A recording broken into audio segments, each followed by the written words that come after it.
movimiento, la humildad es el secreto y el motor para emprender el porvenir. Movimiento nacional por la esperanza. Toda meta es visible, todo se alcanza. Movimiento nacional por la esperanza. El futuro si es posible, no pierdas la confianza.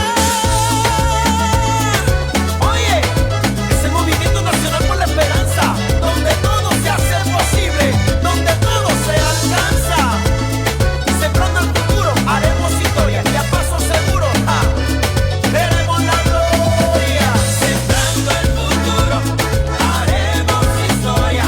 Llegó ese momento, llegó la hora, poquito a poquito todo mejora. Sembrando el futuro, haremos historia. Que la confianza de saber que con fe y esperanza va a suceder. Sembrando el futuro. Y ahora quiero que todo el mundo se sume a este movimiento con este coro gigante que dice así: 1, 2, 3.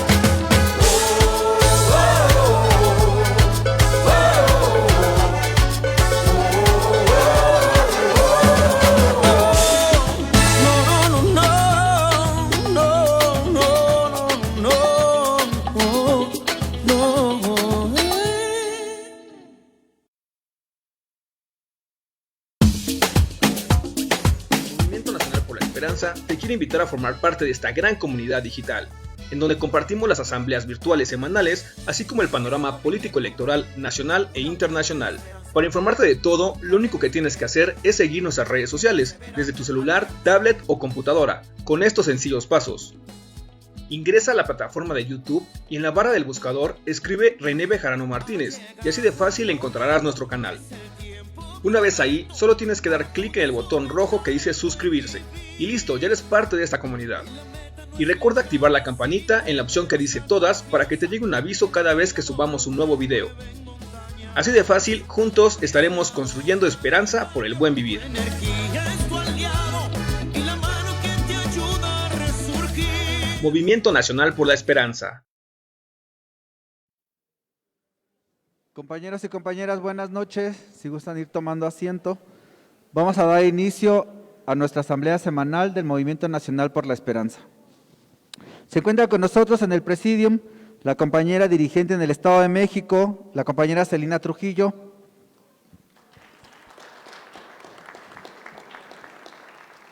Desde el municipio de Tonatitla, Estado de México, nos acompaña la licenciada Mariana Flores Chávez.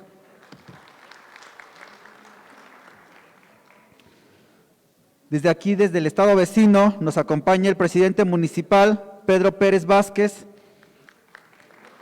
de Santa Ana, Nopaluca, Tlaxcala. Nos acompaña de aquí de la alcaldía concejal joven, el compañero Saúl Doroteo. Como cada 8 días, nos acompaña la compañera de Asuntos Internacionales, la compañera Itzel Ortega. Desde el municipio de Papalotla, Tlaxcala, nos acompaña el compañero Antonio Lander. Y desde luego, como cada 8 días, nos acompaña nuestro dirigente nacional, el profesor René Bejarano Martínez. Esperemos se le hayan pasado muy bien el día de ayer, el Día del Amor y la Amistad. Empezamos con la lista de oradores con el compañero presidente municipal, Pedro Pérez Vázquez. Muy buenas tardes. Agradezco la invitación que nos hace el profesor René. Muchísimas gracias a este gran movimiento nacional Nueva Esperanza. Estamos sumados al proyecto, estamos convencidos que lo que se viene haciendo, no nada más en el estado, sino en todo el país, ha venido en un crecimiento de verdad de ejemplar. Nosotros estamos totalmente convencidos que el trabajo que se ha venido haciendo todas las organizaciones para sumar los esfuerzos es un trabajo verdaderamente fenomenal. Acá estamos comprometidos y dando nuestro apoyo incondicional a este movimiento en el cual también nos sumamos, ¿no? El estado de Tlaxcala hay muchas acciones que se necesitan por trabajar y sobre todo que tenemos que ir llegando hasta los más colonias humildes y las colonias más necesitadas, tenemos que igual trabajando de la mano. Estamos realmente convencidos que estas acciones que se vienen generando es para ir mejorando día a día. No cabe duda que estamos realmente con el gran entusiasmo, el esfuerzo, pero también estamos haciendo un gran trabajo desde la trinchera en la cual nos estamos nosotros estableciendo. Hoy nuevamente puedo decirles que me siento orgulloso por creer y estar dentro de un gran equipo, y ese equipo es para poder ser una mejora continua porque México así lo necesita, pero también así lo necesita cada uno de los ciudadanos que cree en estos grandes proyectos donde debemos de trabajar arduamente, mano a mano, pero también en conjunto con los más necesitados. Muchísimas gracias a todos ustedes, gracias por la invitación, que pasen buena tarde. Muchas gracias, presidente municipal de Santa Ana, Nopalucan, Pedro Pérez, por su mensaje. Ahora le cedemos el micrófono al compañero Saúl Doroteo. Muy buenas noches, compañeras, compañeros del Movimiento Nacional por la Esperanza. El día de hoy, como en asambleas pasadas, voy a dar un balance de los trabajos, de la vergüenza que estamos pasando en la alcaldía Cuauhtémoc por tener una alcaldesa investigada por la Fiscalía General de Justicia de la Ciudad de México, pero eso lo voy a tocar un poquito más adelante. En primer lugar, las concejalas y los concejales de Morena, les recuerdo que en la alcaldía Cuauhtémoc somos 5 concejales de Morena, es decir, 5 y 5, 5 de la Alianza y 5 de Morena. Rendimos nuestro informe de 100 días de actividades, los primeros 100 días de trabajo, ante un aforo limitado, pero este informe llegó a miles y miles de vecinas, de vecinos, donde informamos todos los recorridos, todas las denuncias que también hemos emitido ante las autoridades competentes en contra de la alcaldesa. En segundo término, quiero invitarles a que nos sumemos a la campaña por la ratificación de ya saben quién. Recuerden que el INE nos tiene amarrados de las manos, pero sabemos que en abril vamos a volver a ganar con Andrés. En tercer lugar, invitarles a que en esta semana, iniciando el día de mañana, la compañera Dolores Padierna va a estar encabezando asamblea sobre la reforma eléctrica en nuestra alcaldía. Si gustan, les puedo compartir el calendario. Ahorita no lo tengo en la mano, pero terminando la asamblea con todo gusto les comparto las 7 asambleas que va a llevar a cabo nuestra compañera Dolores Padierna y ojalá nos puedan acompañar. Ahora sí, con el tema relevante, con el tema que estoy seguro que todas y todos nosotros escuchamos este fin de semana. El pasado viernes, la alcaldesa aún de Cuauhtémoc citó a 2 elementos de la Policía Auxiliar de la Secretaría de Seguridad Ciudadana del Gobierno de la Ciudad de México en su oficina. Los citó para agredirlos verbalmente, insultándolos, agrediéndolos, minimizándolos y peor aún, para agredirlos físicamente. ¿Se imaginan ustedes un gobernador, un presidente municipal citando a 2 mandos policíacos para pegarles él mismo? ¿Se lo imaginan? Pues eso está pasando en la Cuauhtémoc, eso está pasando en el corazón de nuestro país. Yo hoy di una entrevista y declaré, el corazón de México está en crisis política.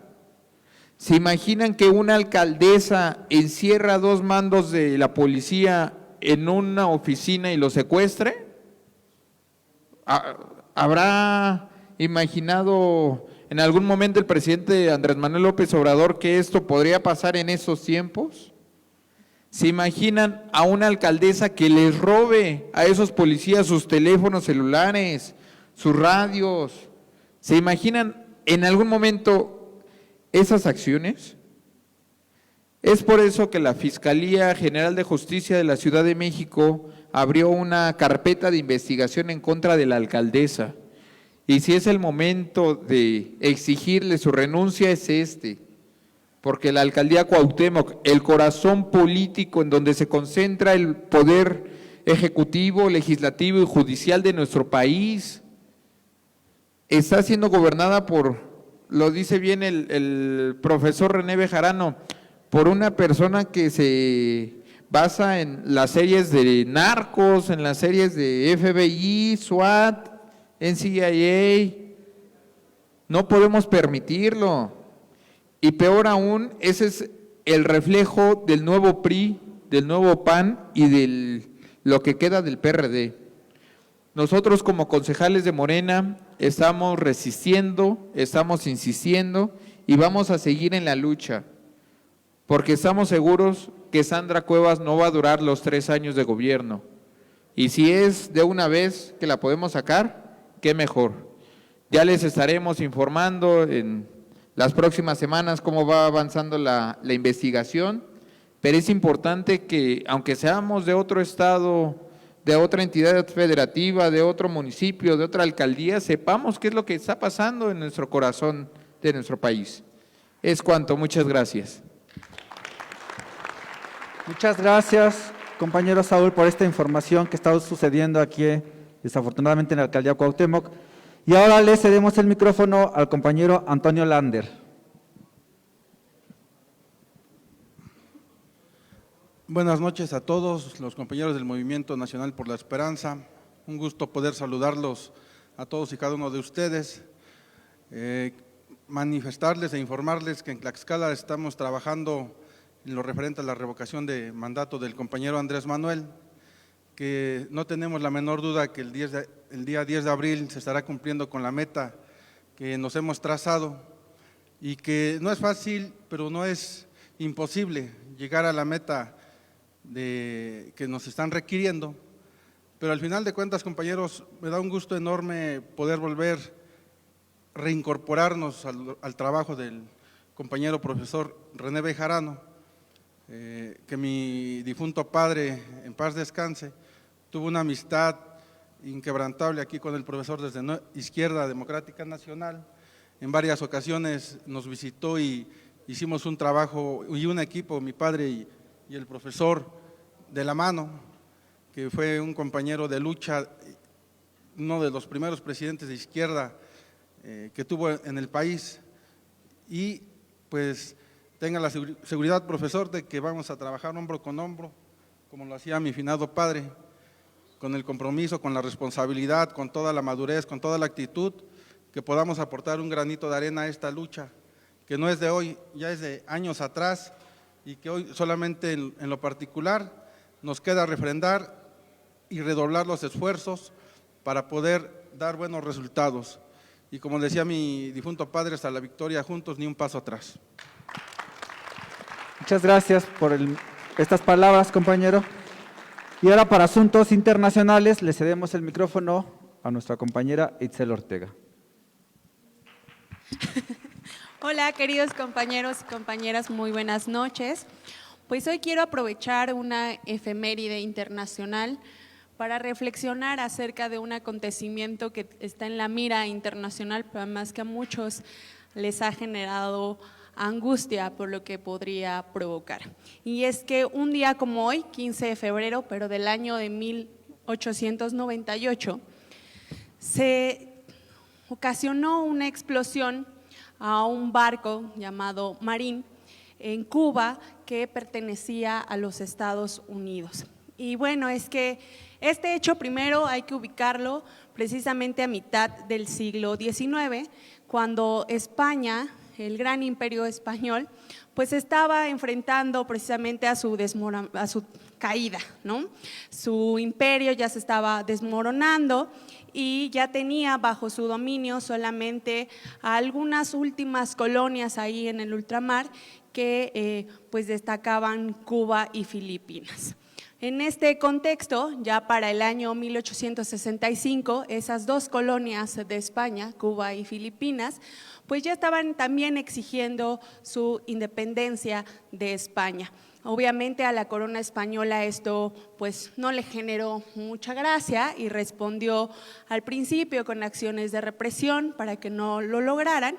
Y bueno, Estados Unidos, ya en ese entonces bajo el lema de América para los americanos, en su conocida doctrina Monroe, aprovechó este descontento que había en estos dos países precisamente pues para influir de alguna manera en el conflicto, en esta rebelión contra los españoles y ayudando de repente ya no a estas guerrillas. Como parte de esta intromisión estadounidense en Cuba principalmente, pues Estados Unidos envió un barco de más o menos 98 metros de largo, bastante grande, con 10 cañones, con 4 tubos de lanzatorpedos, o sea, imaginemos ese monstruo llegando precisamente a la bahía de La Habana a principios del 98, y bueno, ahí se quedó ese barco. Tras llevar 3 semanas ahí, pues el Maine explotó de improviso, repito, una fecha como hoy, un 15 de febrero de 1898, y pues esto provocó pues la muerte de algunos marines que estaban ahí, por supuesto pues mucho temor por la explosión en sí, y aunque nadie reivindicó este ataque, es decir, la corona española no dijo que ellos habían sido, o los rebeldes tampoco dijeron que ellos lo habían provocado, nadie reivindicó ese ataque, pues los diarios estadounidenses, como lo han hecho en muchas otras ocasiones, estos diarios sensacionalistas, pues se apresuraron a culpar de este ataque a España.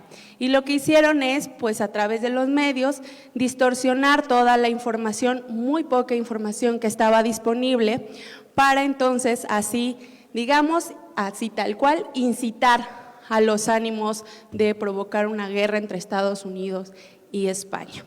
Entre tanta tensión que generó esta explosión, bueno, pues por un lado, la corona española generó una comisión independiente para que investigaran qué fue lo que pasó, y lo mismo hizo Washington con una comisión.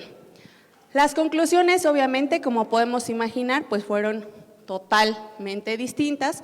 Por un lado, España, los investigadores dijeron que pues la explosión se debió a un sobrecalentamiento del carbón almacenado, a una mala respuesta de los trabajadores en este barco, y bueno, que las altas temperaturas que hay en La Habana había producido esta explosión.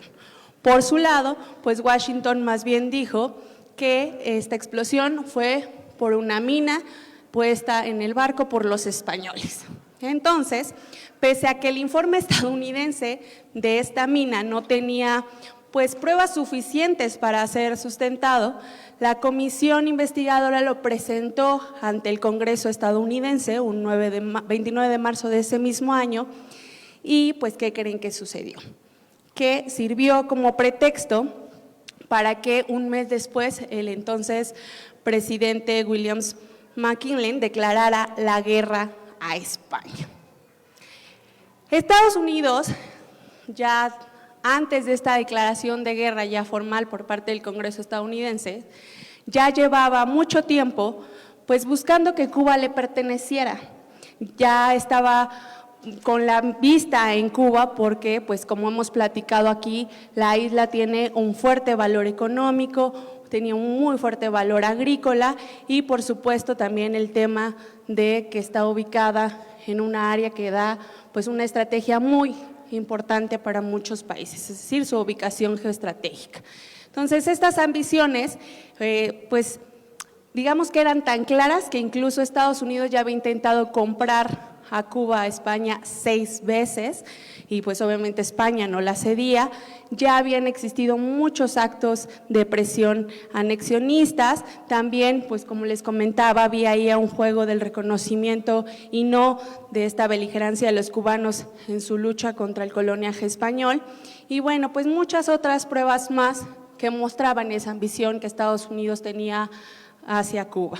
Sin embargo, como ninguna de esas acciones pues lograba concretarse, daba los resultados esperados, pues el pensamiento mafioso de los estrategas de Washington pues tal cual, decidieron fabricar y utilizar un pretexto para que Estados Unidos pues pudiera provocar una guerra y entonces lograr sus objetivos y obtener algunas cosas, entre ellas Cuba. ¿Cuál fue el pretexto? Pues esta explosión del barco que en el ámbito internacional es conocido como casus belli, un motivo de guerra para entonces pues generar un conflicto bélico. Hasta hace muy poco se pudo demostrar que este hundimiento ciertamente fue por lo que decía la investigación española, es decir, por un sobrecalentamiento provocado por el mismo calor de La Habana y no como lo sostenía Estados Unidos, que había sido una mina o un torpedo español que se quedó totalmente descalificado. Y bueno, ya que explotó, ya que se dio la guerra, después de tan solo 3 meses de que inició esta guerra, pues la Marina estadounidense, digamos, terminó, por no decir otra palabra, a la española y en agosto, entonces la corona española, mucho más debilitada, mucho más pequeña y obsoleta, pues ya decide firmar su rendición. Esta firma de rendición se firma en el conocido Tratado de París, que seguramente ustedes han oído hablar de él. Este Tratado de París, que se firma específicamente el 10 de diciembre de 1898, además de otras cosas, lo que hacía era ceder a Estados Unidos Cuba, Filipinas y Puerto Rico. Y además vendía a Alemania las islas de Palaus, las Carolinas y las Marianas. Entonces, bueno, pues ya después sabemos lo que pasó. El Imperio Español se disolvió por completo, perdió su fuerza y Washington, pues tal cual, comenzó su intervención en el Caribe para convertirse en una gran potencia militar, sobre todo a partir del siglo XX. Y bueno, de esta efeméride que quería compartirles, han pasado ya 124 años y me parecía importante retomarla porque el pretexto que utilizó en ese momento el naciente imperialismo norteamericano para provocar una guerra, para intervenir en la independencia entre Cuba y España, que por cierto hay que decir, Cuba ya tenía casi la guerra ganada y esto provocó una recesión muy importante en estos triunfos militares, pues es exactamente la misma fórmula que Estados Unidos continúa usando y repitiendo para justificar muchas invasiones en diversos países del mundo. Tanto esta ocupación como muchas otras, creo que como políticos debemos analizar, porque el análisis es obligado para entender cuál es el trasfondo real, cuáles son las causas reales de las confrontaciones internacionales.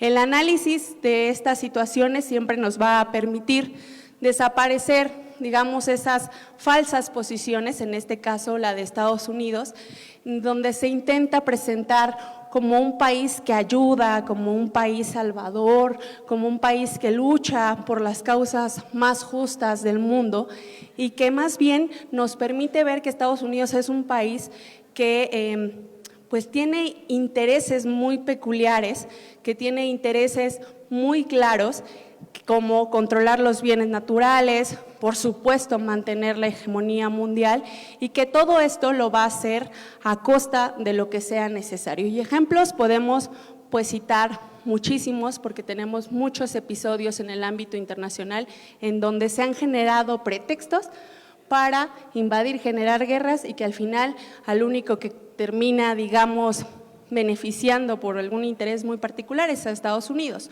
Uno es precisamente la invasión militar que provocó Estados Unidos a Panamá en 1989, que se hizo en realidad para que Estados Unidos pudiera mantener el poder, el control sobre el canal interoceánico que está en ese país y en ese momento alejar a Japón, que estaba buscando la posibilidad de trabajar para ampliar en este canal y pues por supuesto que le iba a dar influencia a Japón para poder controlar la zona y el comercio que se da en este canal. Otro ejemplo es la Guerra del Golfo, que se realizó porque al entonces presidente Bush pues le preocupaba mucho que ahí se apropiaran del petróleo de la zona, ¿no?, que controlaban y que obviamente era para la industria estadounidense pues muy importante porque dependía mucho de la provisión del petróleo que estaba o que está en el Golfo Pérsico. Otro es pues el constante apoyo que hemos visto que da Estados Unidos a Israel precisamente para mantener solamente el control de la zona del Mediterráneo, y así podríamos seguir con un largo etcétera y etcétera de episodios que muestran quién es Estados Unidos. Ahora, en el caso de Ucrania, que es el que ha llenado los medios internacionales, pues Estados Unidos ha jugado un papel muy importante. Estados Unidos desde un inicio ha estado creando lo que yo llamaría un falso conflicto, insistiendo en que Rusia va a invadir Ucrania, que Rusia ya tiene ahí a los militares y que Rusia ya está a un paso, ¿no?, de entrar a Ucrania. Y aunque incluso las noticias e incluso las acciones de Rusia, por ejemplo, hoy, pues digamos, eliminan esa posibilidad diciendo que Rusia ya ha retirado algunas tropas de la frontera común, pues la insistencia de Estados Unidos sobre ese hecho continúa y continúa sumergiendo al mundo en una preocupación que digo yo es legítima, porque a todos por supuesto nos da miedo una guerra en estos tiempos con los armamentos nucleares que sabemos que Rusia y que muchos otros países tienen, pero pues mientras nos preocupamos, pues Estados Unidos lo que hace es continuar vendiéndose como este salvador y defensor, ¿no?, frente al mundo, frente a los países miembros de la OTAN, que él encabeza diciendo no se preocupen, aquí está Estados Unidos y los vamos a defender. La finalidad de este comportamiento de Estados Unidos en Ucrania, yo creo que podríamos verlo en dos perspectivas. Uno, pues defender, entre comillas, Ucrania para que entonces pueda Estados Unidos tener presencia en ese territorio, es decir, incluso instalar bases militares en ese espacio. ¿Para qué? Para vulnerar el espacio de seguridad de Rusia. O sea, Ucrania está pegadito a Rusia. Entonces, en palabras y para dimensionar, en palabras del propio presidente ruso y para dimensionar un poco lo que esto implica, pues ciertamente es como si Rusia llega a México e instala bases militares y algunos instrumentos de explosivos dirigidos hacia Estados Unidos. Así, de ese tamaño es lo que implicaría para Rusia esta instalación de bases militares y armamento en Ucrania. Y dos, pues desde esta posición, desde ese espacio, también Estados Unidos busca controlar algo muy importante, que es el suministro de gas ruso. El suministro de gas ruso, que es muy importante, se ha vuelto indispensable para la Unión Europea. Y digamos que esto de alguna manera obliga a que exista la relación entre Rusia y la Unión Europea. Las fortalece o digamos las obliga a que estén ahí. Y por supuesto esto no le beneficia a Estados Unidos, que ha buscado fortalecer precisamente la relación con la Unión Europea. Y pues bueno, entonces él también buscaría tener como el control en esta zona para entonces desestabilizar como esta parte del suministro de gas ruso que pues pasa por la zona en disputa, por Ucrania. Y bueno, sin duda esta confrontación actual existente ahí en Europa entre la OTAN y Rusia y Ucrania es uno de los mayores factores que existe actualmente de desestabilización, ¿no?, que podemos encontrar en la actualidad y muestra, yo creo, más de las justificaciones de Estados Unidos para obtener sus beneficios. Entonces siempre hay que buscar como analizar más allá de lo que nos dicen los medios la situación y entender por qué y para qué se están haciendo las cosas, con qué finalidad. Y bueno, eso en el primer tema. Y como último tema, hace no mucho estábamos platicando precisamente de cómo la justicia de los países de América Latina le deben mucho a los pueblos. Cómo no se ha hecho justicia en muchos de los casos con algunos exmandatarios que han hecho tanto daño a sus países. Y pues el día de hoy, en la tarde, vimos ya en las noticias que el expresidente hondureño Juan Orlando Hernández, que acaba de dejar hace pocos días el poder porque ya asumió la compañera Xiomara Castro, pues fue capturado ya hoy en su casa y trasladado para lo que será su primera declaración ante el juez que ordenó precisamente su detención, luego de que el día de ayer Estados Unidos ya solicitara que lo arrestaran y lo extraditaran para poderlo enjuiciar por narcotráfico, entre muchos otros delitos que se le están, pues tal cual dicen, se le están adjudicando. La Embajada de Estados Unidos ya afirmó que él participó, imaginemos, como en una conspiración violenta de narcotráfico, que lo que hizo fue permitir que llegaran cargamentos de varias toneladas de cocaínas de Honduras, de Colombia y Venezuela y muchos otros lugares. Y bueno, estas drogas llegaron a través de rutas aéreas y marítimas que pues no podían ser, digamos, desconocidas por el gobierno por la cantidad y por las, digamos, las rutas mismas. Entonces, bueno, pues él ya está, digamos, en manos de la justicia hondureña. Habrá que ver cómo es que procede. Nuestra compañera líder juvenil en la alcaldía Cuauhtémoc, la compañera Jennifer Olivares. Un aplauso, por favor. Hola, muy buenas noches. Agradezco al profesor René Bejarano por la invitación al Presidium. Mi nombre es Jennifer Olivares, ya conozco a algunos y algunos pues estamos por conocernos. Yo soy de la alcaldía Cuauhtémoc y bueno, ahí se vive un desgobierno, un retroceso, como decía el concejal, que yo le podría decir muchas palabras, pero digámosle retroceso, y sin ahondar más el tema, porque realmente no es un gobierno importante por decir quién encabeza esta alcaldía, pero sí es muy importante lo que está sucediendo en cuanto a la ciudadanía. Yo quería informar las fechas, quien quiera acompañar a la dirigente Dolores Padierna, que va a estar informando mediante asambleas aquí en la Ciudad de México. El día de mañana inicia en el Monumento Lázaro Cárdenas, y en los chats les iremos pasando las fechas para no tardarme un poquito más en ese tema, pero toda esta semana y la siguiente semana, quien guste acompañarnos en la Ciudad de México se va a informar acerca de estas asambleas. Muchas gracias. Ahorita se los pasamos. Muchas gracias. Y bueno, también en cuanto a mi intervención, quiero informar lo que ya venimos manejando y estamos viendo todos los días con la mañanera, y que es importante que nosotros como dirigentes podamos replicar dentro de nuestras familias, que es el círculo más cercano, y dentro de nuestras colonias y así sucesivamente en los círculos, que son información que continuamente en los noticieros se dan la tarea a desinformar, a sacar otro tipo de notas que no van en cuanto a lo que realmente está sucediendo.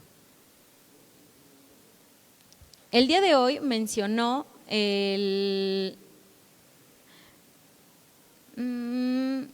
Hugo López-Gatell que hay un incremento, hay una reducción de la epidemia, y eso en un 48%, que ha disminuido, y esto ha disminuido la hospitalización en un 30%.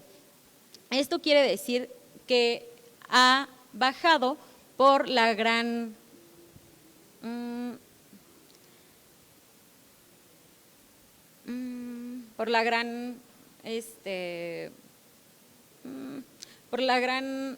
capacidad que se ha tenido con la vacuna, explicaron unas partes de cómo se ha llegado a la capacidad de poder aplicar 173 millones de vacunas.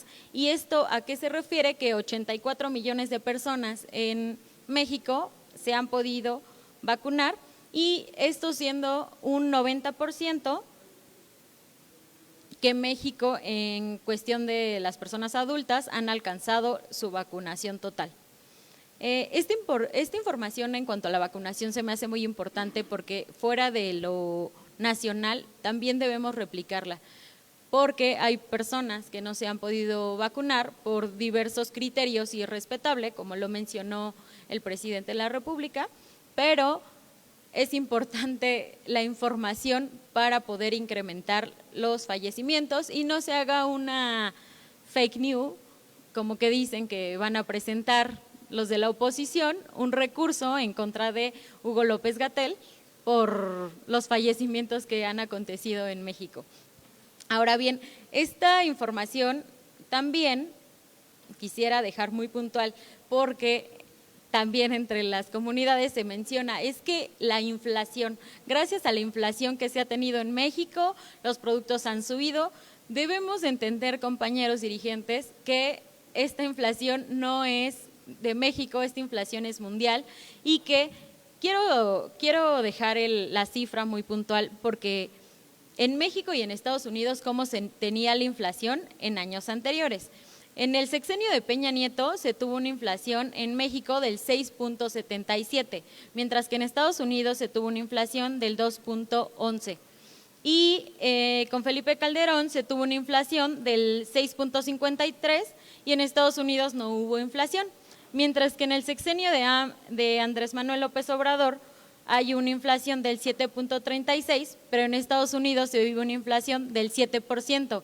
Compañeros, esta inflación no es por Andrés Manuel López Obrador, quien encabeza la presidencia de la República. Siendo así, esta inflación es a nivel mundial, por ende no hagamos caso a este tipo de noticias e informemos. Nuestra tarea como dirigentes es informar bien acerca de este tipo de temas, que esta información pues nos puede llevar a que la ciudadanía no crea en este tipo de cosas. Otro tema como joven, y me gustaría ser muy puntual y precisa, que en el 2022, debido al salario mínimo que también incrementó, la beca para jóvenes construyendo el futuro, que sabemos que esta beca para jóvenes universitarios es de gran apoyo, y está incrementando y queda en un total de 5,258 pesos mensuales, y siendo así este incremento casi de 1,000 pesos anual, pues bueno, esto es para poder ayudar a muchos jóvenes a que terminen sus estudios, y es importante que nosotros en cada uno de nuestros municipios, los estados de la República, podamos difundir para que estos jóvenes puedan continuar con sus estudios. Ese tema en cuanto a como joven.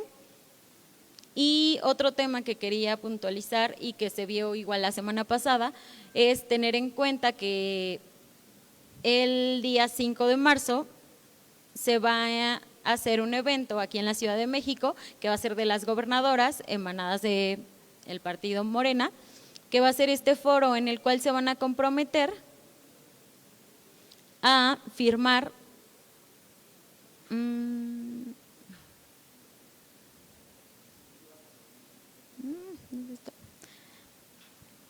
en el que las gobernadoras de Baja California, Marina Pilar Ávila Olmeda, la de Campeche, Laida Sansores, de Colima, Indira Vizcaíno, de Guerrero, y por parte de la Ciudad de México, Claudia Sheinbaum, van a firmar este manifiesto en el cual van a desarrollar políticas públicas conjuntas, consolidar nuestro compromiso con la Cuarta Transformación. Pero bueno, este evento es relativo al día 8 de marzo, Día Internacional de la Mujer, en el cual me parece importante para cada uno de nosotros y de todos los estados de la República Mexicana, porque en este manifiesto, que no existía y que puede existir formando políticas públicas para mujeres, conformado por las gobernadoras, pues me parece muy importante la asistencia, ya sea vía Zoom o presencia de cada uno de nosotros. Es cuanto por mi parte y agradezco al profesor René Bejarano.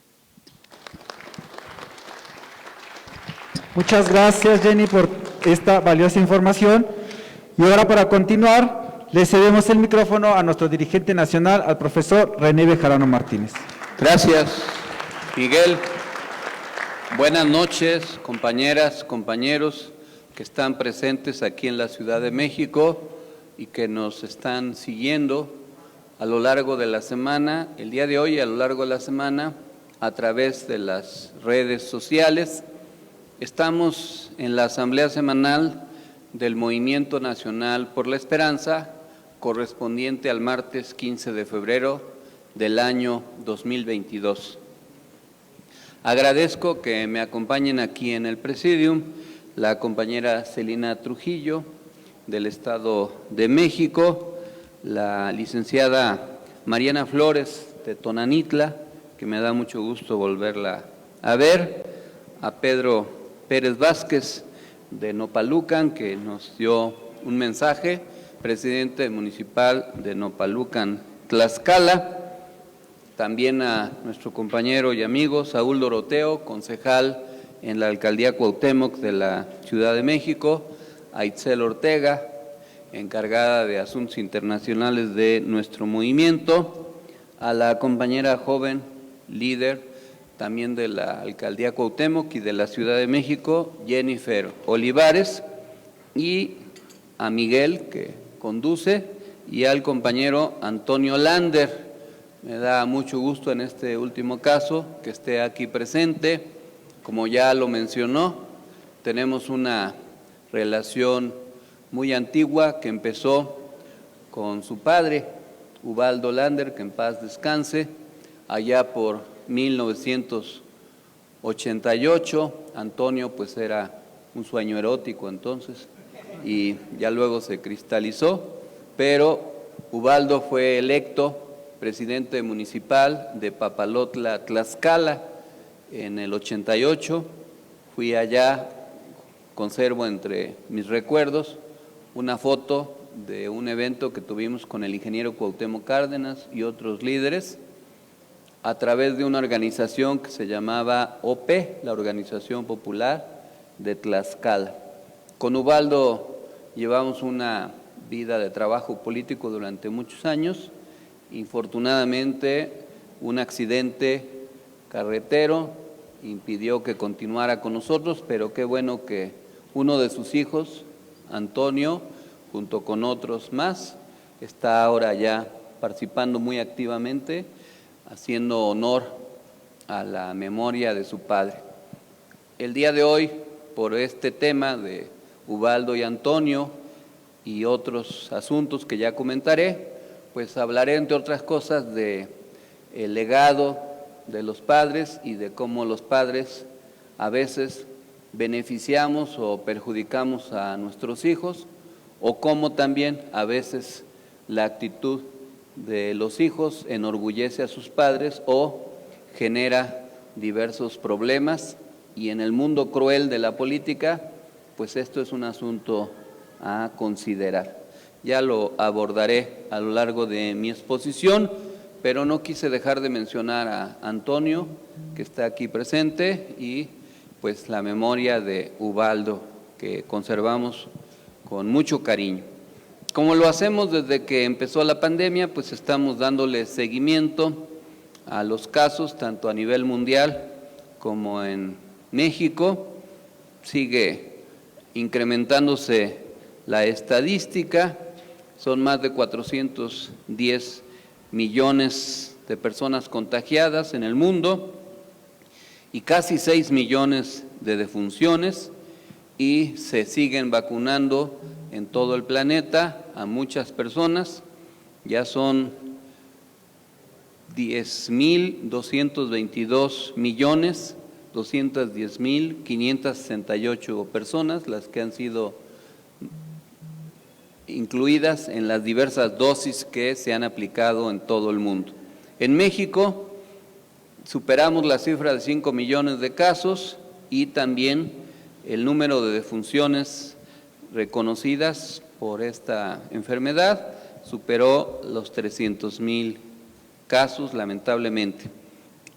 Como lo señalamos la semana pasada, la tendencia de la cuarta ola de la epidemia sigue a la baja, se aprecia claramente en esta gráfica, se ven en ella de manera clara los efectos de la primera, segunda y tercera ola y cómo la cuarta ola fue un caso distinto, creció muy rápidamente por la capacidad de contagio, pero también está decreciendo aceleradamente, pero si se compara el punto más bajo de esta cuarta ola, pues todavía no estamos en un nivel que podamos decir que la cuarta ola ya se fue, sigue presente y esto se refleja en los contagios y desafortunadamente en el número de fallecimientos, aunque sigue reduciéndose en general el número de personas contagiadas, de hospitalizaciones y de fallecimientos, como se observa también en esta gráfica. También en México el total de dosis acumuladas, aplicadas en nuestro país es de más de 173 millones, lo cual nos ha permitido que ya una buena cantidad de la población, más de 80 millones de personas, tengan el esquema completo y otras tantas, cuando menos una dosis, pero hay que seguirse vacunando, ya sea por primera vez, quienes no lo han hecho por su edad o porque no habían querido hacerlo, o en la segunda y tercera dosis, que es como se ha venido aplicando. Ahí ven ustedes el número de dosis aplicadas según la marca y va a continuarse con este esquema. No nos podemos confiar, todavía hay mucho debate en torno a este asunto, esperemos que no haya una quinta ola, que esta sea la cuarta y que de ahí llegue la llamada inmunidad de rebaño. Por eso es tan importante que todos tengamos fortalecido nuestro sistema inmunológico para que, aunque el virus mute y esté entre nosotros, pues ya no sea nocivo y esté como otros virus que hay en el ambiente y en la naturaleza y que no nos afecte significativamente. Eso pues se puede lograr conservando las medidas sanitarias, pero también fortaleciendo el sistema inmunológico, evitando el debilitarlo con buenos hábitos alimenticios y con una buena conducta de preservación de nuestra salud, que tiene que ver con el combate a todo tipo de adicciones negativas y preservar una buena alimentación y hacer ejercicio. En los temas de la semana, pues se informa el avance de la vacuna Patria que se está desarrollando en nuestro país y que en caso de aplicarse, de concretarse, pues nos va a permitir avanzar mucho. Aunque me voy a referir a este y otros temas, lo voy a mencionar para luego hacer un pronunciamiento más específico. Como ustedes saben, a lo largo de la semana hubo un debate, todavía continúa, acerca de un conjunto de acusaciones en contra del hijo mayor del presidente Andrés Manuel López Obrador y su nuera, vinculada a la renta de una casa en Texas, en Estados Unidos. Luego de esa controversia, por la publicación de ese reportaje, donde vivió el hijo mayor del presidente y su esposa, ambos, tanto Carolina Adams como José Ramón López Beltrán, hicieron dos publicaciones. Uno de ellos, Andrés Manuel, se refiere a que él es asesor legal de un desarrollo de una empresa que se llama Key Partners, que es una empresa privada con sede en Houston desde hace ya más de 2 años, en el 2020. Y Caroline Adams, esposa de Ramón López Beltrán, afirmó a través de un comunicado que todo lo publicado con respecto a Baker Hughes es falso y sostiene que rentó la casa en Houston sin conocer la identidad del propietario y a través de un agente cumpliendo todos los requisitos que marcan las normas en Texas, Estados Unidos. Como les digo, voy a regresar a este tema vinculándolo con otros al final de mi exposición. Por otra parte, Pemex habló de su facturación. Todas las empresas que trabajan para Pemex han incrementado su facturación derivado de una mayor inversión que se ve reflejada en el aumento en la actividad de exploración y producción, así como en los resultados logrados en las reservas y producción de los 3 años recientes. El informe del director de Pemex, Octavio Romero, señala que en Pemex prestan sus servicios alrededor de 4.500 empresas entre grandes, medianas y pequeñas, que Baker Hughes se encuentra ubicada en el 5º lugar de entre las 25 empresas que más le facturan a Pemex, que estas empresas facturan el 50% de toda la inversión de un año en Pemex, exploración y producción. En general, todas las empresas que trabajan para Pemex han incrementado su facturación. No hay empresas consentidas. Esto es una aclaración porque se quiso ligar la renta de esa casa con un incremento en la facturación, pero esto ha sucedido con todas las empresas grandes, las 25, para dejar claro que no hubo una concertación para incrementarle la facturación a la empresa, que además ni siquiera es dueña de esa casa, sino de un ejecutivo que trabajó en esa empresa y que la rentó a través de un agente inmobiliario. Como se aclaró, ni siquiera hubo un contacto entre el dueño de la casa y la pareja que lo rentó, que es una casa que no es comprada, sino que se rentó, que ya no se está utilizando desde hace tiempo y que pues se utilizó para iniciar un golpeteo político, como lo mencionaremos al final. En lo que se refiere a los ingresos de Loret de Mola, el presidente Andrés Manuel López Obrador divulgó en su conferencia matutina una versión acerca de los ingresos del periodista Carlos Loret de Mola. El mandatario expuso una lista en el sueldo de un ingreso presunto de alrededor de 35.200.000 pesos, que son el ingreso que recibió el año pasado. Esto suscitó un gran debate que ya mencionaremos también al final.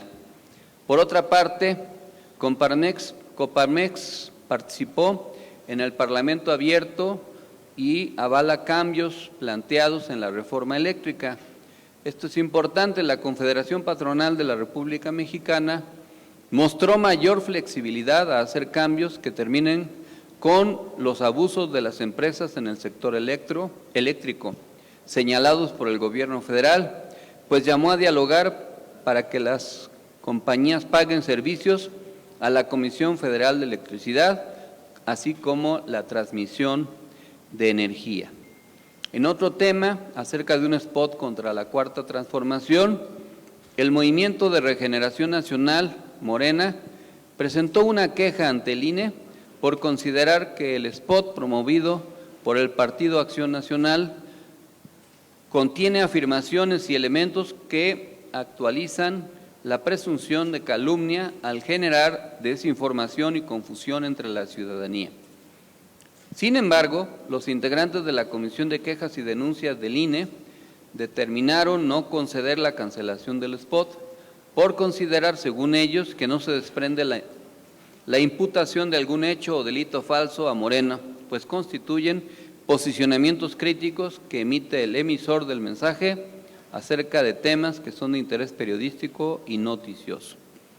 Hubo, por otra parte, finalmente la audiencia de Ricardo Anaya, que también comentaremos al final. Por cuarta ocasión consecutiva, este lunes, el exdiputado y excandidato presidencial del PAN, Ricardo Anaya Cortés, no se presentó a la audiencia en la que sería imputado por asociación delictuosa, cohecho y operaciones con recursos de procedencia ilícita, por lo que el juez de control, Marco Antonio Fuentes Tapia, autorizó a la Fiscalía General de la República proceder conforme a derecho para hacerlo comparecer, lo que incluye la posibilidad de solicitar una orden de aprehensión. Televisa y TV Azteca pagarán impuestos. El presidente Andrés Manuel López Obrador utilizó el caso de las principales televisoras del país, Televisa y TV Azteca, para asegurar que hay avances en el tema de la recaudación de impuestos y que las empresas están cumpliendo con sus obligaciones fiscales. Grupo Televisa y la compañía estadounidense Univisión van a pagar los impuestos generados por la fusión entre ambas empresas, que se calculan, esos impuestos ascenderán a alrededor de 15,000 millones de pesos. Esto es importante porque recuerden que cuando se vendió Banamex, durante el sexenio de Vicente Fox, el gobierno no le cobró al banquero Roberto Hernández, expropietario de ese banco, que se lo vendió a Citi, la cantidad de 3,000 millones de pesos de los de aquel entonces, que debían haber sido recaudados. Los 18 gobernadores del partido Movimiento Regeneración Nacional Morena respaldaron al presidente Andrés Manuel López Obrador y se manifestaron a favor de la reforma eléctrica. Por otro lado, Estados Unidos suspendió temporalmente, pero de manera indefinida, importaciones de aguacate de México. Esta suspensión del aguacate, principalmente del estado de Michoacán, después de que un funcionario estadounidense recibiera una amenaza, según el comunicado de la Secretaría de Agricultura de México. Actualmente se lleva a cabo una investigación para evaluar la amenaza y determinar las medidas necesarias para garantizar la integridad física de todo su personal que labora en Michoacán. Al respecto, el presidente López Obrador dijo: el gobierno de México ya está investigando por qué esta amenaza y comentó que hay muchos intereses económicos y políticos detrás de la decisión de Estados Unidos de suspender la compra de aguacate en Michoacán. Por fortuna ya se había vendido mucho aguacate y no escaseó el guacamole en el Super Bowl. En lo que se refiere a la reforma eléctrica, se dijo que no afecta al Tratado de Libre Comercio México, Estados Unidos, Canadá. El presidente Andrés Manuel López Obrador aseguró al enviado especial de la Casa Blanca para Asuntos del Clima, John Kerry, que la reforma eléctrica no afectará el tratado comercial con Estados Unidos y Canadá. Además, López Obrador subrayó que durante el encuentro con Kerry, que calificó de amable y respetuoso, aclaró que nuestro país está a favor de las energías limpias, pero en contra de los negocios sucios. También el presidente causó polémica por su declaración acerca de establecer una pausa en las relaciones con España. Ante los abusos de las empresas energéticas españolas como Repsol e Iberdrola, el presidente Andrés Manuel López Obrador planteó que las relaciones entre México y España se pausen hasta que aprendan a respetar a México. Al respecto, el presidente dijo: en los últimos tiempos, durante el periodo neoliberal, empresas españolas, apoyadas por el poder político tanto de España como de México, abusaron de nuestro país y de nuestro pueblo, nos vieron como tierra de conquista. Eso fue lo que se dijo, al grado que en cada sexenio había una empresa favorita de España y Iberdrola fue tratada con privilegios que nos afectaron. Se sabe que fue una relación perniciosa de complicidad entre el gobierno español la monarquía española y presidentes y funcionarios del antiguo régimen neoliberal que propiciaron la creación de grandes negocios fraudulentos en perjuicio de México, como la compra de un astillero en España para producir barcos que iban a servir para transportar combustible, que se gastaron muchos millones de dólares y que no sirvió, no se concretó en nada, pero es nada. O sea, fue un fracaso total esa compra y se tuvo que decretar al final su disolución por una compra fraudulenta. Y lo que los gobiernos del antiguo régimen vinieron haciendo es ir propiciando las condiciones para que en México la industria eléctrica estuviera como ahora es en España, que Iberdrola controla a tal grado la energía eléctrica en ese país que fijan las tarifas y que han hecho que sea altísimo el costo de la energía en aquel país. México está revirtiendo esa tendencia y uno de los asuntos es impedir que la corrupción de los empresarios españoles coludidos con gobernantes del PAN y del PRI a nivel federal continúe, y por eso se está tratando de meter orden. Y hay que decir que el gobierno español, sin embargo, es cómplice de esta conducta empresarial que atenta contra los intereses de nuestro país.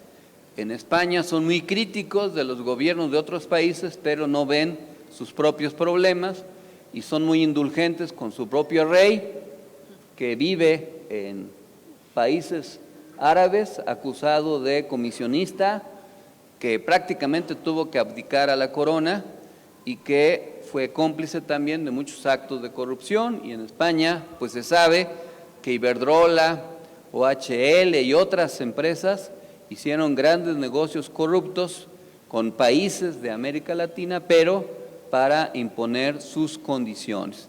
Y todo esto busca modificar esa relación perversa para que no se deje de tener la inversión, pero que sea con criterios sanos, con honestidad, con transparencia y que no se utilicen los mecanismos irregulares que estas empresas utilizan, que como ejemplo volvieron a el expresidente Espurio Calderón, consejero de Iberdrola, que forma parte de las empresas que ahora están financiando la campaña en México en contra de la reforma eléctrica. Todo esto es parte de las razones por las cuales el presidente hizo ese pronunciamiento sin que signifique una ruptura, una suspensión de las relaciones diplomáticas.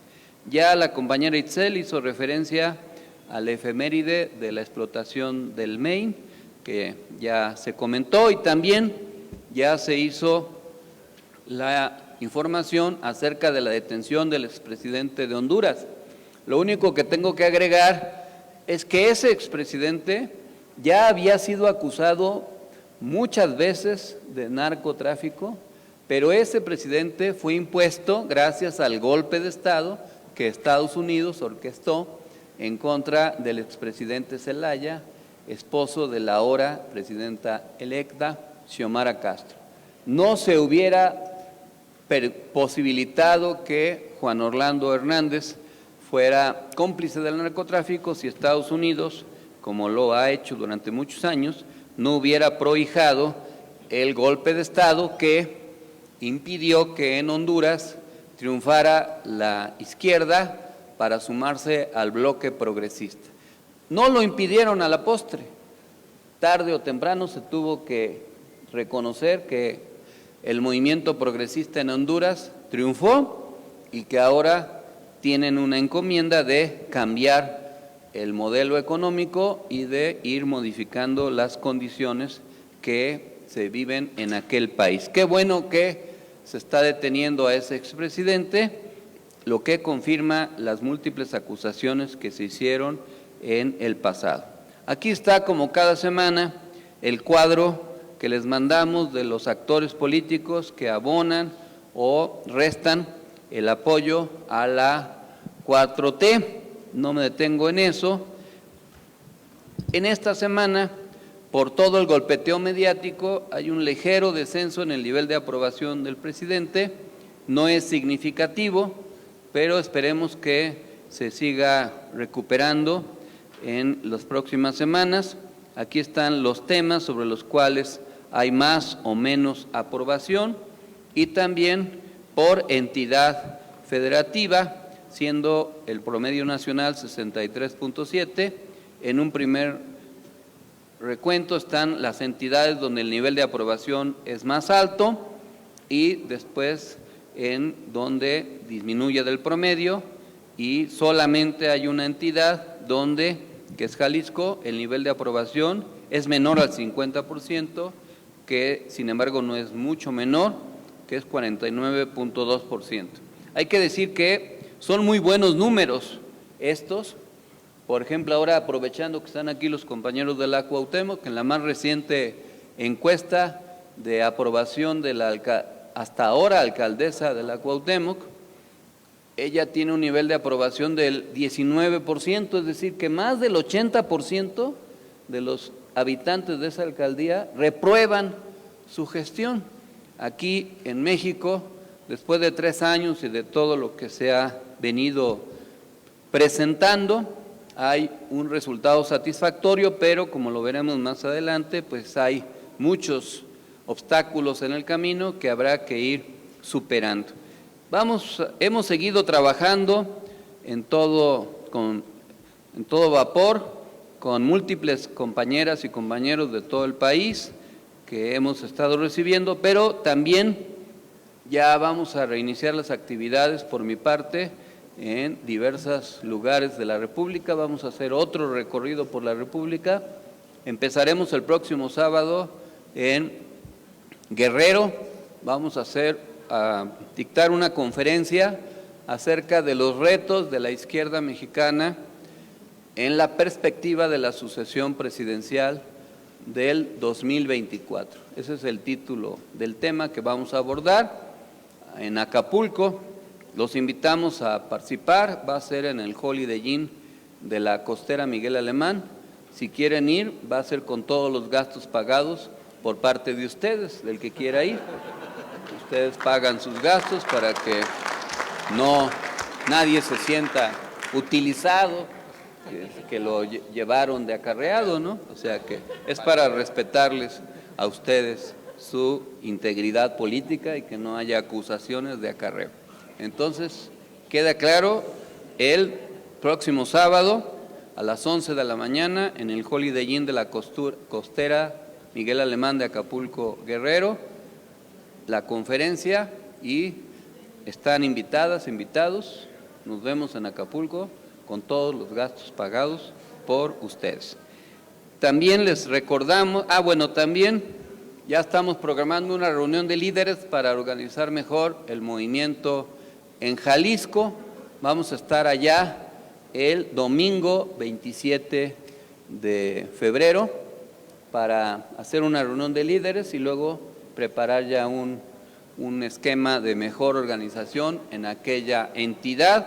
Hemos priorizado Jalisco porque pues hay necesidad de poder orquestar un mejor trabajo político en aquella entidad mal gobernada por Enrique Alfaro del Movimiento Ciudadano. Les recordamos que el domingo 6 de marzo, a partir de las 11 de la mañana, en el Salón Mexica del Hotel World Trade Center, que está aquí en la Ciudad de México, en Avenida Insurgentes, a un lado del conocido Poliforium Cultural Siqueiros, se va a hacer el encuentro municipalista, que se pospuso por diversos motivos, que se iba a hacer el 6 de febrero, ahora va a ser el 6 de marzo.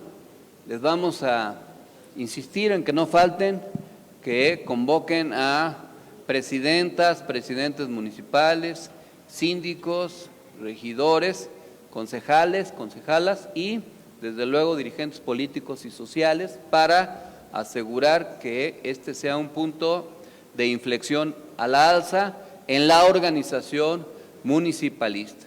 Está confirmada la participación de destacados personajes del movimiento de la 4T. Esperamos que nos acompañen, que aparten el tiempo necesario. Sería ideal que se vengan de fin de semana porque las compañeras, principalmente, el día 5 está un evento por el Día Internacional de la Mujer. Entiendo que va a ser en la mañana en Monumento a las 11, en el Monumento a la Revolución, aquí en la colonia tabacalera de la Ciudad de México.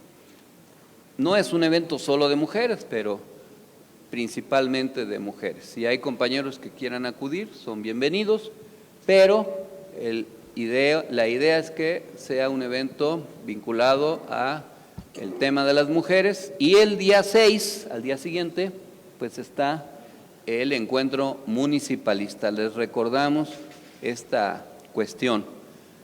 Ahora, compañeros, no puedo dejar de mencionar los temas que pareciera que no están vinculados unos de otros, pero tienen que ver con la lucha política y social que se está dando en México, que es una lucha histórica por la transformación, por la cuarta transformación.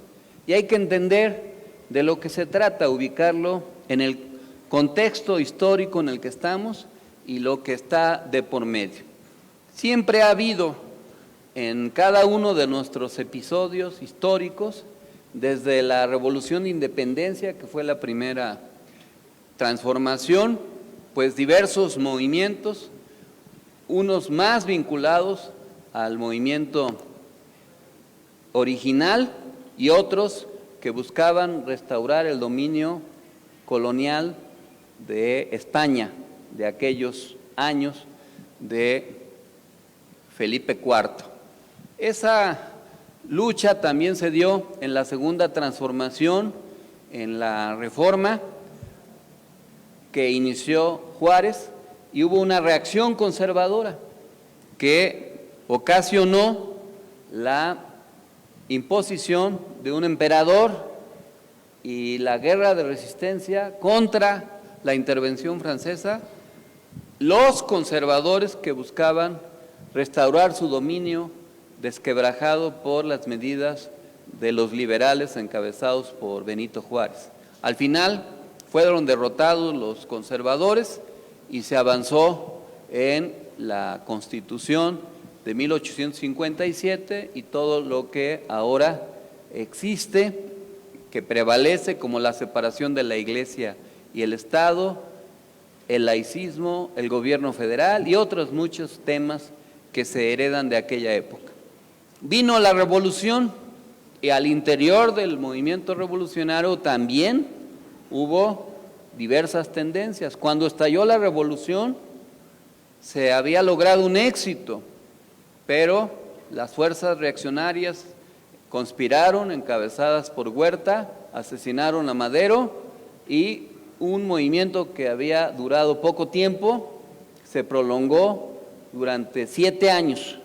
La Revolución Mexicana duró, cuando menos en su época formal, 7 años, de 1910 al 17, por la reacción de los neoporfiristas que se oponían a los cambios que se estaban dando por la insurrección armada de diversos actores y sectores y del Plan de San Luis que promulgó Francisco I. Madero y que lo llevó a la presidencia, pero que duró poco tiempo por el asesinato y luego toda la historia que se vino después. México pudo haber tenido una revolución como la rusa, no por el carácter socialista de la misma, sino por el periodo corto de tiempo que duró la Revolución Rusa. Acuérdense de aquella obra clásica de los 10 días que conmovieron al mundo y cómo los bolcheviques finalmente derrotaron a los mencheviques, instauraron en primer país el socialismo con la hegemonía de Vladimir Ilich Ulyanov alias Lenin, y toda la historia que de ahí se derivó. México no fue el caso, se alargó el proceso, al final concluyó con la promulgación de la Constitución del 5 de febrero de 1917, aunque la pacificación del país pues llevó muchos años. Acuérdense que a Zapata, a pesar de que se había promulgado la Constitución, lo asesinaron, por ejemplo, en 1919, y toda la historia que sería muy largo ahora repetir. Estamos en la cuarta transformación, ganamos las elecciones, se tomó el poder político, pero la transformación es algo que lleva más tiempo, que es cambiar de raíz el carácter del régimen neoliberal, y ahí es donde está presente una problemática muy grave. Hay un movimiento conservador que en los hechos quiere regresar al antiguo régimen, pero que tiene un discurso falso que pretende confundir a la población.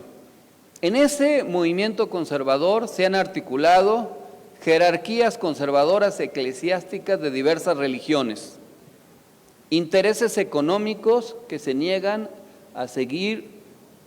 a regularse de una manera distinta, intereses mediáticos que vienen aplicando una guerra de desgaste y de deterioro, intereses comerciales, nacionales e internacionales, partidos políticos conservadores, fuerzas que dejaron de ser de izquierda y que son parte de la derecha conservadora, como lo es lo que queda del PRD. No es raro esto, que alguna izquierda termine siendo de derecha. Yo recuerdo que en la dictadura argentina de la década de los 70 hubo un partido de izquierda que apoyó a la dictadura, que se dijo que era de izquierda, pero pues evidentemente no tenía nada de izquierda. Y eso pasa también con el PRD, que abdicó de los principios democráticos y de izquierda. Esos actores políticos y sociales y económicos del antiguo régimen han enderezado una estrategia de desgaste y de confrontación para contrarrestar, debilitar e impedir que se consolide la cuarta transformación y que se logre concretar los compromisos de gobierno y también que tenga continuidad en el 2024. Intentaron descarrilar a la cuarta transformación en diversos momentos, no lograron su objetivo de que nuestro movimiento tuviera mayoría en la Cámara de Diputados, como se lo habían propuesto, aunque se perdieron algunos escaños, no se perdió la mayoría. La mayoría de las gobernaturas en juego en el 2021 se ganaron, y a pesar de la pandemia y de todas las mentiras que se han dicho alrededor de la misma, la estrategia del gobierno de la 4T ha funcionado, y aunque hay obvios problemas derivados de la misma pandemia a nivel internacional, en el nivel económico y en otros ámbitos, México está superando esta dificultad. Somos un país que ha venido aplicando muchos millones de vacunas y estamos recuperando la actividad económica, el empleo, y se hizo sin acudir a las recetas neoliberales. Todos estos críticos de la 4T sugerían que México se endeudara, que pidiera crédito y que se hiciera frente a la pandemia con créditos del FMI, entre otros. ¿Para qué? Para que el FMI, el Fondo Monetario Internacional, condicionara los préstamos a la aplicación de las políticas que ellos sugieren. Se logró transitar la pandemia sin endeudar al país, es más, hasta se disminuyó el monto de endeudamiento y se han venido consolidando los programas sociales. no se han impedido, no se han suspendido, y ya hay 23 millones de personas que reciben los programas sociales y está proyectado llegar a 30 millones. Y también no se han suspendido, a pesar de todos los ataques, amparos y guerra judicial, las obras más importantes que se vienen impulsando. Ya se va a inaugurar el aeropuerto Felipe Ángeles, sigue avanzando el canal interoceánico, se están modernizando las refinerías, se va a entregar en tiempo y forma la refinería de Dos Bocas, lo que va a permitir que se deje de importar gasolina y se deje de vender nuestro petróleo al extranjero, y se está desarrollando pues todo un programa de transformación económica, política y social en el país, combatiendo todo tipo de privilegios, actos de corrupción, pero hay una resistencia, es un sistema que duró durante muchos años, desde 1982 que llegó al poder Miguel de la Madrid, se impuso el neoliberalismo, y fue esto que estamos resintiendo, es una herencia de más de 30 años, y lo que quieren los neoliberales del PAN, del PRI y sus aliados del PRD y otros sectores económicos es regresar a lo mismo o peor. Es una contrarreforma y son conservadores que quieren, con un discurso falso, descarrilar el proyecto de la transformación. Y en ese contexto, pues se está dando la lucha política y se ve en todos los temas. Uno de ellos es el asunto de Ricardo Anaya. Ricardo Anaya pues fue acusado en la campaña electoral de múltiples actos de corrupción. Los mismos panistas lo acusaron. Acuérdense de lo que decían de él por una nave industrial allá en Querétaro que no justificó cómo la adquirió y que la tenía a nombre de un chofer que tenía ingresos exiguos y que fue parte de la campaña. Ahora está involucrado en los sobornos para aprobar la reforma energética, a decir de Emilio Lozoya. ¿Qué debía haber hecho? Enfrentar, si realmente es inocente, las acusaciones y hacer frente a las mismas y no acudir al esquema de darse a la fuga, de hacer ataques mediáticos y de pretender victimizarse. No es un perseguido político, es una persona evadida de la acción de la justicia, y si realmente tuviera la inocencia que dice tener, no debiera tener miedo de enfrentar a la justicia. Cuando se acusó a Andrés Manuel de delitos diversos, como autorizar una calle para un hospital ahí en Coajimalpa y que por eso lo desaforaron, Andrés Manuel no se escapó, fue desaforado y tuvieron que dar marcha atrás porque no se sostenían las acusaciones. Perdón que hable yo en primera persona, pero hay que tener valor para enfrentar la adversidad. Cuando a mí me acusaron, yo no me evadí de la justicia, hice frente a las acusaciones a pesar de que había una ofensiva mediática. Ese payaso tenebroso que ahora está atacando a López Obrador, fraguó junto con los empresarios de la televisora que en ese entonces trabajaba, una conspiración para dañar a Andrés Manuel López Obrador. No se actuó como se debía haber hecho si hubiera una presunción de un delito, presentar la acusación, permitir que uno se defendiera y que la justicia actuara. No, fue un ataque mediático, una trampa que no respetó las formalidades del derecho a la información, que sirvió para golpetear políticamente y pretender doblarnos y quebrarnos.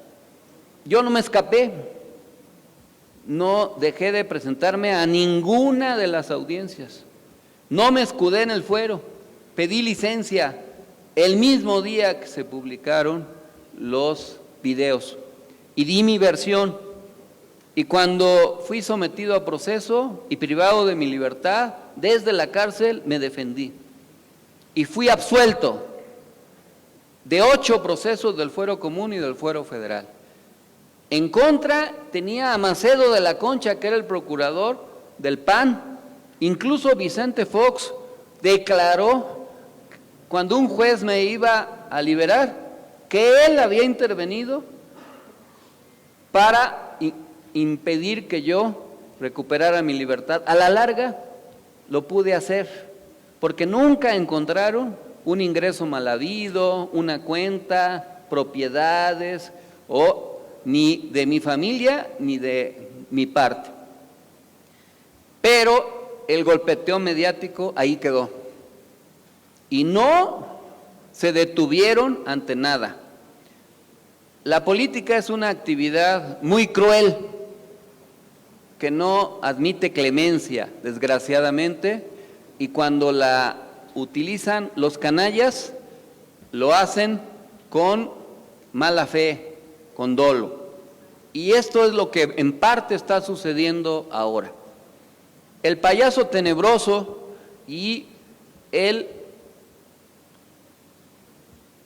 propalador de montajes que inventó el montaje de Florence Cassés, que simuló ser corresponsal de guerra y que le pagó ahí a unos soldados para que dispararan un tanque para que él apareciera como que andaba ahí arriesgando su vida, y otras muchas triquiñuelas, y que tiene una fortuna enorme. Claro, no quiere que se sepa de qué tamaño su fortuna, porque mucha de ella tiene que ver con las alianzas que hacen con los poderes económicos que quieren descarrilar la Cuarta Transformación. Y utilizan a los hijos del presidente, que no son funcionarios, queriendo equiparar la renta de una casa en Houston con lo de la Casa Blanca. Aquí la periodista, ella sí periodista, Carmen Aristegui, quizás cometió un exceso al equiparar la Casa Blanca de Peña Nieto con la renta de una casa en Houston.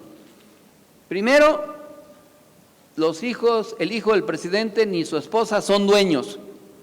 Ya se acreditó que no hay conflicto de interés, que todas las empresas que le surten a Pemex, que le venden servicios, elevaron su facturación, que esa empresa es proveedora desde hace mucho tiempo y que además no hubo de por medio una triangulación, y ya la esposa de López Beltrán aclaró cómo se contrató a través de un agente inmobiliario, que ni siquiera hubo relación con el propietario, que esa casa ni siquiera es de la empresa, sino de un propietario, de un señor que trabajó en la empresa, que además ya ni se ocupaba por ellos, pero sí se utilizó para golpetear.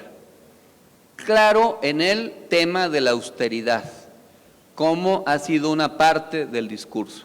Y eso sí generó un efecto en el estado de ánimo del presidente, porque al final de cuentas son sus hijos o su hijo, y los ataques hacia sus hijos pues tienen que ver con la burla de su hijo menor, apodado de manera irrespetuosa por un youtuber que no cumple las normas éticas, también contra su otro hijo, que se dedicó a producir chocolates y que se hizo transparente esa empresa y que nunca se comprobó que tuviera vinculaciones con Sembrando Vida, y ahora con este hijo mayor. Claro, sin embargo, el golpeteo sigue y hay que entenderlo. Y otra vez yo recuerdo cómo me trataron a mí en esa época de los videoescándalos. Y lo recuerdo porque ahora que vi y oí al presidente cuando se refería a sus hijos, cuando Madrazo, a través del CISEN, mandaba helicópteros a hostigar a la familia de Rocío Beltrán, que era su esposa de entonces, a sus hijos, que eran menores entonces, y cómo tuvo que ser apoyado solidariamente por una periodista, Lourdes Galaz, y por la actual directora de La Jornada, Carmen Lir. y pues hizo una pausa que denotó una emoción que no se pudo ocultar. Y claro, tiene que ver con los hijos. Si los padres pudiéramos dar marcha atrás de las cosas que hicimos y que perjudicaron a nuestros hijos, pues lo podríamos hacer. No hay padres perfectos y todos en alguna u otra medida cometemos errores involuntarios, pero que perjudican a nuestros hijos. Pero también a veces los hijos no son demasiado cuidadosos, sobre todo en la política, para calcular los efectos que pudo o puede tener una determinada conducta. No hay nada ilegal ni inmoral, pero conociéndose el mundo de la política que tiene que ver con percepciones, pues claro que se iba a utilizar este asunto como se viene utilizando para denostar a un proyecto. El presidente ha roto esquemas, pudo haber filtrado la información de los ingresos de Loret de Mola, pero al hacerlo él, se expone, sí, pero también expone lo que realmente significa. ¿Y qué sucede con los jeques mediáticos? Que a través del dominio que tienen de los medios de comunicación, muchos de ellos, no los periodistas de a pie, sino los dueños de los medios y algunos mercenarios del periodismo, se han vuelto magnates, grandes potentados, con grandes fortunas, muchas de ellas basadas en la extorsión, utilizando el medio de comunicación para obtener privilegios, ganancias, recursos económicos de diverso tipo. ¿Qué tiene de malo si muchas de esas fortunas provienen de recursos públicos? Porque los dueños de los medios disfrutan de una concesión. El Estado les otorga la concesión, pero es el país, es el pueblo el dueño del espacio de comunicación que están ellos usufructuando con fines de lucro. Y si se le pide a los funcionarios públicos que hagan su declaración patrimonial, ¿por qué no? ¿Cuál es el problema de que los dueños de los medios de comunicación, de que los mercenarios del periodismo transparenten sus ingresos, que digan de dónde lo obtuvieron, cómo amasaron sus grandes fortunas? Y entonces se sabrá quién es quién y quién responde verdaderamente a la ética y quién no. No deja de asombrar que el autor de El vendedor de silencio, Enrique Serna, que narra las tropelías de Negri, un columnista de las décadas pasadas que extorsionaba publicando bien o mal según los arreglos económicos que llegaba con diversos gobernantes de las épocas pasadas, desde Ruiz Cortines, López Mateos y Díaz Ordaz. Pues ahora es lo mismo, nada más que modernizado. Los medios de comunicación son utilizados para destruir reputaciones de antagonistas políticos, para demoler personalidades, para dañar familias, pero también para construir productos milagros, como lo hicieron con Peña Nieto. Y no se tientan el corazón, no tienen clemencia. Yo recuerdo que en los videoescándalos sacaron a mis hijos ahí en el noticiero del Canal 40 que dirigía entonces Ciro Gómez Leiva y Denise Merker, a mis hijas que eran menores de edad y les ponían música de los Locos Adams para exponerlas al ridículo y al escarnio. Y ellas tuvieron que soportar y todavía soportan ese estigma derivado de ese ataque mediático y de todo el daño que hacen estos medios de comunicación. Pero cuando se les responde, cuando se les exhibe, son ataques a la libertad de expresión. Pero la libertad que ellos gozan es la libertad de difamar, de calumniar, de mentir, de armar montajes, de engañar y de no respetar los derechos de las audiencias. Claro que hay periodistas de diverso tipo y claro que hay que defender a los periodistas que están siendo atacados, que están siendo asesinados, o a los periodistas verdaderos que tienen el noble oficio y que son honestos, responsables, que son la mayoría. Pero los principales voceros del movimiento conservador son gentes que se han enriquecido y que no han sido éticos en su desempeño. ¿A poco el payaso tenebroso es un periodista? Es un farsante igual que el otro. Y se niegan a transparentar quién financia la agencia Latinus, de dónde vienen los recursos, cuál es la alianza económica con políticos dedicados a la industria farmacéutica o con exgobernadores derrotados en las recientes elecciones o con poderes corruptos que incluso reciben dinero de Estados Unidos, del gobierno de Estados Unidos. No olviden que una parte de la guerra política se financia desde Estados Unidos, que muchos de los ataques mediáticos en otros países han sido y utilizado en esquemas similares.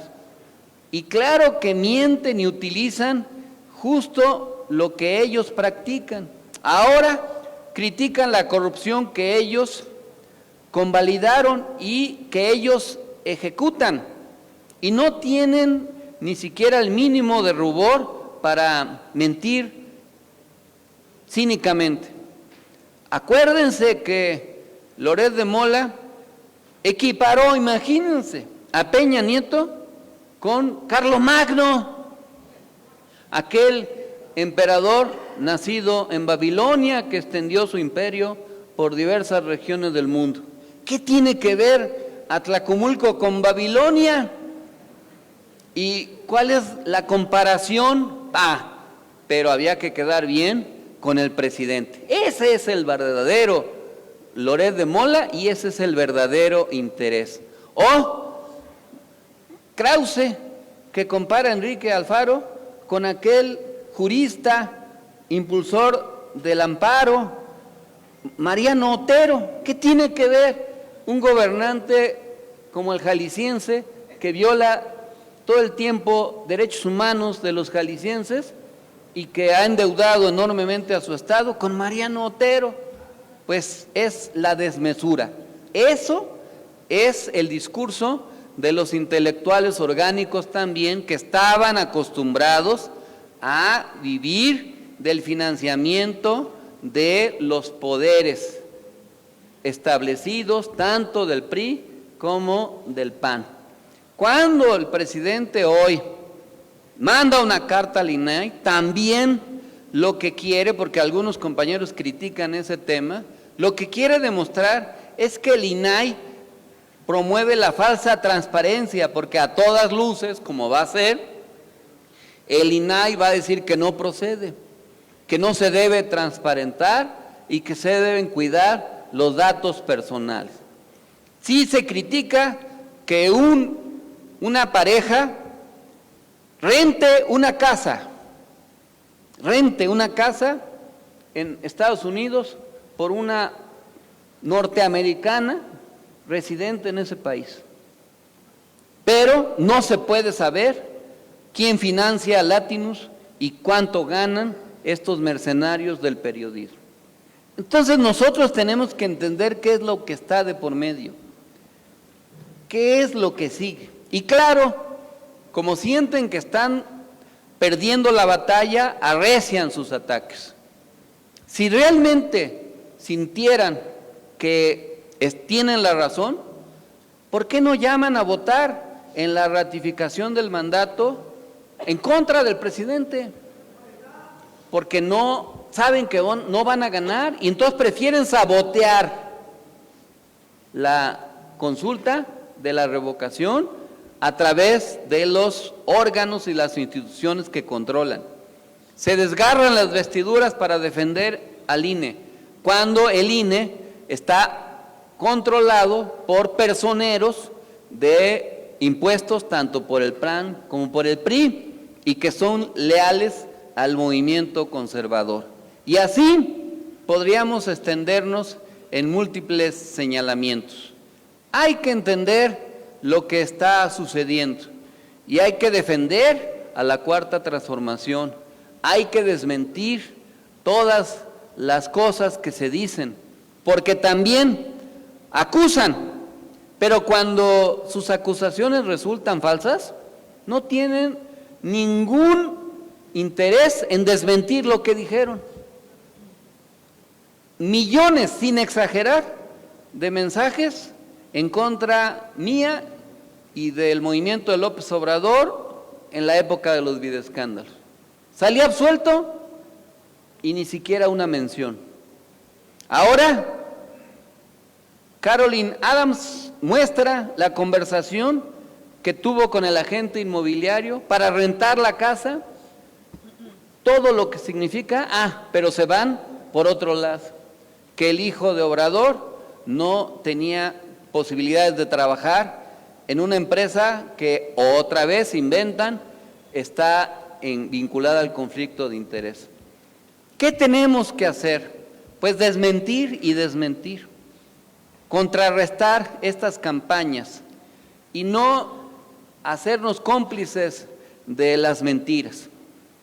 Se vanaglorian de que hubiera este fin de semana una conversación en un espacio de Twitter, donde según ellos se conectaron 60,000, pero no hay forma de saber si realmente eso sucedió, porque Twitter se ha negado a dar a conocer quién paga las publicidades de esa red social, y no hay forma de verificar la autenticidad de las cuentas, y lo que se sospecha, como es común, es que haya muchos bots, muchos mecanismos de inflar la información con falsos seguidores o con algoritmos que repiten diversos textos que están construidos permanentemente. Todo el mundo tiene derecho a identificarse con quien sea. Yo me identifico con López Obrador, con virtudes y defectos que él tenga. Y claro, si Krause quiere ser como Loret de Mola y como Broso, pues sí, está en su derecho, igual que Aguilar Camín y todos ellos, pero nosotros no nos debemos confundir. Y la solución está en seguir defendiendo el proyecto de la Cuarta Transformación, seguir trabajando en ello, pero hay que unirse y hay que organizarse. Yo hago un llamado al interior de las fuerzas de izquierda para que haya unidad, para que no nos desgastemos en ataques internos que nos debilitan y que de una u otra manera le hacen el juego a los intereses de la derecha conservadora. Puede haber críticas legítimas, pero también tiene que haber responsabilidad. Y cuando hay una confrontación tan aguda como la que hay y la que puede venir, es muy sospechoso que haya una conducta hipercrítica. Imagínense, en una guerra armada, esta es una guerra política, pero puede ser peor que una guerra armada, que se está en el campo de batalla y que uno de los soldados o un regimiento se pone a criticar las decisiones del jefe o de la instrucción. Pues imagínense, no, vamos a debatir. Si nos defendemos, vamos a hacer una convención para analizar si nos conviene atrincherarnos o tirar balazos, y mientras tanto el enemigo pues le parte el queso a los críticos y a los leales. No hay condiciones para dividirnos, porque esta oportunidad histórica es muy difícil que se repita. Pero yo confío en que esta cuarta transformación, si hacemos lo que tenemos que hacer, va a concretarse y va a tener una larga continuidad. Así como, a pesar de que los primeros insurgentes como Morelos, como Hidalgo, murieron en el intento al inicio de la Guerra de Independencia, al final, aunque 11 años después, triunfó la independencia y la corona española tuvo que reconocer a nuestra nación como independiente y se construyó un nuevo horizonte. Lo mismo que la segunda transformación. Sí, los conservadores fueron a traer a Maximiliano y persiguieron a Juárez y lo anduvieron hostigando hasta el norte, hasta Paso de Juárez. Pero a la larga, poco a poco, fue transitando la guerra y los liberales fueron imponiéndose y Maximiliano, Mejía y, ya se me olvidó el otro, Miramón, un cuarto se fue a Cuba, pero los tres principales fueron ejecutados, fusilados en el Cerro de las Campanas en Querétaro y triunfó el movimiento liberal. Lo mismo que triunfó la Revolución Mexicana, aunque Flores Magón y los precursores de la Revolución Mexicana no pudieron ver logrados sus esfuerzos cuando formaron el Partido Liberal Mexicano en 1905, cuando publicaron el periódico Regeneración, el Aguizote, el Hijo del Aguizote, y propagaron la semilla libertaria, tuvo que ser hasta que se logró el triunfo con la promulgación de la Constitución de 1917 y el avance hacia un país mucho más justo que el heredado del porfiriato. ¿Qué nos espera? ¿Regresar al neoliberalismo? ¿Impedir que el movimiento progresista consolide sus logros? ¿Regresar a las políticas depredadoras?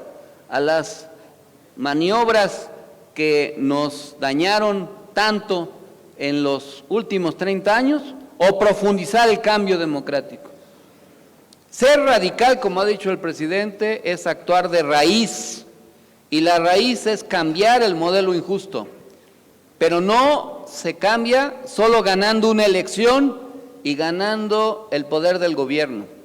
Hay que construir una nueva hegemonía, en donde un nuevo bloque histórico articule y desarrolle la cuarta transformación. Durante estos 6 años del gobierno de López Obrador se va a avanzar mucho, pero tenemos que ser capaces de darle continuidad y que en el 2024, con la persona que se escoja, hombre o mujer, la más idónea y el movimiento más amplio de unidad de fuerzas progresistas, democráticas y de izquierda, se derrote otra vez más a los conservadores y a sus aliados y se pueda hacer irreversibles los cambios que ahora se han venido aplicando y México tenga un futuro mejor. Así va a ser, compañeras y compañeros. ¡Viva la cuarta transformación! Muchas gracias, compañeras y compañeros. Y ahora, para concluir nuestra asamblea semanal, nos ponemos de pie para entonar nuestro himno nacional mexicano.